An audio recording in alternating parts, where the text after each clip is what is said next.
எல்லாருக்கும் hi. Tamil cinema நமக்கு நிறைய நல்ல படங்களையும் கொடுத்துருக்கு, மொக்க படங்களையும் கொடுத்துருக்கு.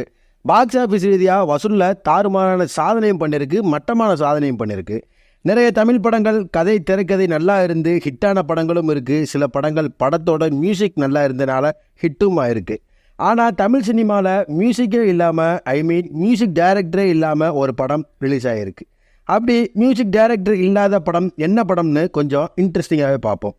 தமிழ் சினிமாவில் ஒவ்வொரு படத்துக்கும் அதில் நடிக்கக்கூடிய ஹீரோவுக்கு ஒரு மாசான entry BGM, opening song, then love போர்ஷனில் லவ் சாங், அது இதுன்னு எல்லாமே இருக்கும்.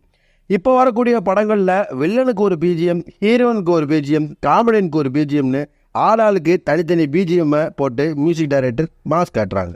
ஆனால் எந்த ஒரு மியூசிக் டைரக்டரும் இல்லாமல், எந்த ஒரு பிஜிஎம் சாங்ஸ் இல்லாமல் ஒரு படம் வெளியாக இருக்குது. PS வினோத்ராஜ் டைரக்ஷனில் SK production, Sivakarthikeyan, Kalaiyarasu produce பண்ணி சூரி ஆனவன் நடித்து ரீசெண்டாக வெளிவந்த படம் கொட்டுக்காளி.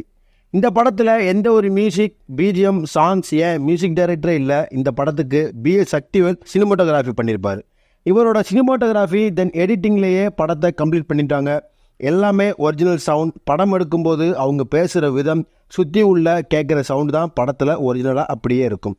இந்த கொட்டுக்காளி ஒரு டாக்குமெண்ட்ரி ஃபில்ம் மாதிரி போகும். சினிமோட்டோகிராஃபிக்கு நம்மளோட பெரிய விசேஷம் சொல்லியே ஆகணும். இந்த கொட்டுக்காளி படம் 17th பெர்லின் இன்டர்நேஷ்னல் ஃபிலிம் ஃபெஸ்டிவலில் செலக்ட் ஆகிருக்கு. அப்புறம் இந்த படத்தை தியேட்டர்ஸ்க்கு கொண்டு வரணும்னு நினச்ச எஸ்கே ப்ரொடக்ஷனுக்கும் லிட்டில் வேவ் ப்ரொடக்ஷனுக்கும் நம்மளோட பெரிய விசஸ். எந்த ஒரு மியூசிக் பிஜிஎம் சாங்ஸ் இல்லாமல் ஒரிஜினல் சவுண்ட் வச்சியே படத்தை கொண்டு வந்த படக்குழுவுக்கும் நம்மளோட பெரிய விசஸ். இந்த கொட்டுக்காளி படம் 97th எடிஷன் ஆஸ்கர் விருதுக்கு இந்திய திரைத்துறை கூட்டமைப்பினால் இந்த படத்தை அனுப்ப பரிசீலனை செஞ்சுருக்காங்க. இதுவே தமிழ் சினிமாவுக்கு கிடைச்ச அங்கீகாரம், பெருமைன்னே சொல்லலாம்.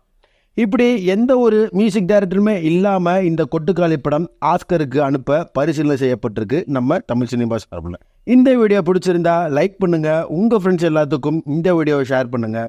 வேறு ஏதாவது படம் மியூசிக் டைரக்டரே இல்லாமல் வந்திருந்தா கமெண்ட்டில் சொல்லுங்கள். அடுத்து ஒரு இன்ட்ரெஸ்டிங்கான வீடியோவில் நான் உங்களை சந்திக்கிறேன். Until then, bye bye.